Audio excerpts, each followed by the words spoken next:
Good morning. I'm Harley Schlanger from the LaRouche Organization with your daily video update for September 12th, 2022. On December 9th and 10th of last year, there was a conference called the Summit for Democracies. It was a virtual summit. It was part of the year of action of the U.S. government, supposedly to, quote, support democratic renewal around the world, unquote. The second Summit for Democracy is scheduled for sometime this December 2022 to evaluate what progress was made during the year. It's going to focus on three areas: fighting corruption, countering authoritarianism, and promoting human rights. The goal, they say, is to unite government, civil society, and the private sector to, quote, tackle the greatest threats faced by democracies today, unquote, according to the Department of State website. What a load of bunkum. I don't even know where to begin to address the fraud and arrogant hypocrisy that's in these claims. But let's begin with the State Department and its role in sponsoring the Ukrainian government's Center to Combat Disinformation, which has put together a hit list aimed at silencing opposition to the continuing deployment of Ukraine as a proxy in a campaign to take down Russia. On September 1st and 2nd, just less than 2 weeks ago, the Committee to Combat Disinformation had a conference in Kiev that had 24 so-called democratic governments, mostly NATO governments, that attended to define what they're calling information terrorism. This included representatives of the State Department, the U.S. Embassy, as well as many of the European governments were represented. And what was talked about was establishing a new concept of information terrorism as a war crime. And that concept is applied against people who disagree with continuing the war in Ukraine and who are calling for peace and negotiations to end that war. That makes you an information terrorist and a war criminal. Now, how is that democratic? Well, calling for war crime tribunals against those who want negotiations and diplomacy, where does that fit in with democracy? Are these pious Democrats calling for war crime tribunals for those who initiated regime change wars, which have devastated Afghanistan, Iraq, Syria, Yemen, and Libya? This is blatant hypocrisy.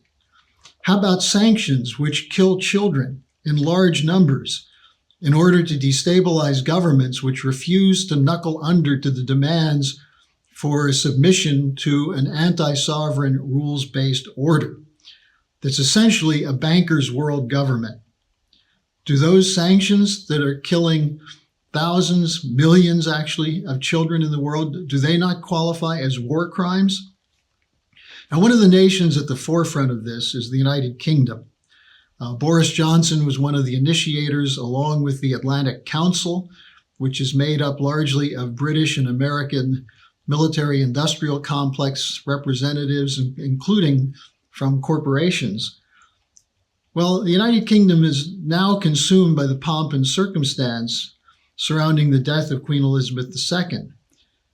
But it's useful to look at the state of democracy in the UK to get a picture of what's meant by this design of the Summit for Democracies. First, there will soon be a coronation of a new unelected monarch, King Charles III, who until recently was widely disliked, according to most polls. He's a green nutcase. He's promoted the World Economic Forum. In fact, he's one of the people behind the World Economic Forum drive for a Great Reset and Green New Deal, which is very much at the center of the so-called drive for democracy, which in fact would take democracy away from countries and not allow them to carry out development policies that would benefit their people. So this is the unelected monarch, King Charles III. It's also presided over by an unelected House of Lords who are not elected, and they serve as a check on bills passed by the House of Commons. And they're a direct representative of the interests of the City of London. And third, you have a new Prime Minister, Liz Truss. chosen by a vote of less than 100,000 members of the Tory party in a nation of 67 million. And according to polls, she's highly unpopular. She's a war hawk. She's going to continue the policy of Boris Johnson to arm and support the Ukrainian government. She claims she's prepared to push the nuclear button if it comes to that. And she's supposedly drafting a policy of austerity to protect the people of England from the coming winter, in which there'll be neither heat nor food for many of the population. The economic crisis, which is going to hit the people of Britain, was caused largely by the policies of those governments, which include sanctions as well as the long-term effects of the move to a green economy. This economic crisis includes the likelihood that 6 of 10 businesses will be forced to close because of inflation and high fuel prices. The economic crisis gives people the democratic choice to choose between eating or heating their homes this winter, as there probably will not be enough income for most families to do both. There's labor unrest developing. There's a highly unpopular, these policies are highly unpopular.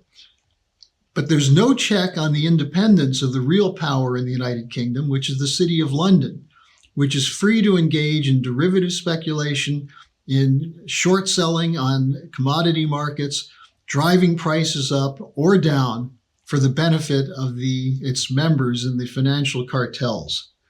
These are the real rulers. Just one other example. Let's take the intellectually challenged Foreign Minister of Germany, Annalena Baerbock, who recently said that Germany will continue the war in Ukraine, will do everything it can to help Ukraine win the war, quote, no matter what my German voters think, unquote. Has she never heard of a central theme of democracy, which is called consent of the governed? And by the way, does she not remember that the Greens only got 14.8% of the vote out of 60 million voters in the last election? So maybe she should be a little more concerned about what her voters think. Or is she convinced that the effect of psychological warfare, so-called hybrid warfare on the German voters, will keep them complacent, as many people in Germany are facing the prospect of a dark, cold, foodless winter? Now, all of these are the consequences of a rules-based order, which denies nations the right to their own sovereign decisions. Along with this is the economic decoupling underway against Russia and China, pushed by the US, the UK, and the EU, with sanctions and so on, which is forcing moves by a significant portion of the world's governments to a post-dollar world economy. Now, this is happening as the dollar economy is collapsing, and countries are looking for alternatives, which they're told they're not allowed to seek, but it's not stopping them. We see nations moving ahead to join a mobilization to set up a financial system outside of the control of the so-called democracies. And why? Because they don't like the West, don't like the people of the West, don't like the Western model. Well, primarily because that Western policy is to suppress them, to prevent them from acting as sovereign nations. And we're seeing the expansion of the BRICS as an example, the Brazil, Russia, India, China, South Africa alliance, which is now becoming BRICS Plus, with applications from Argentina, likely from Indonesia, Egypt, and others. Now, the LaRouche movement just had a conference this last weekend, September 10th and 11th, a 2-day conference, which was centered around the call for a new strategic and financial architecture. Videos are posted at the schillerinstitute.com for you to watch. Yesterday, there was a report from the LaRouche Legacy Foundation of the opening of a digital LaRouche library, which will make available to everyone the many books, articles, and speeches of Lyndon LaRouche. In a real democratic republic, which the United States was set up to be, rather than a, quote, democracy, unquote, but a democratic republic, free debate and dialogue represent the means by which policies are determined by elected sovereign representatives, not by the assertion of self-interest from private financial interests, which can buy corrupt politicians and apply censorship to control the narrative. Watch our conference. Become part of our movement. You still have a democratic right to join our mobilization to build a new, just security and financial architecture, which will govern in the best interests of all people of all sovereign nations of the world. Thanks for listening today. I'll see you again tomorrow.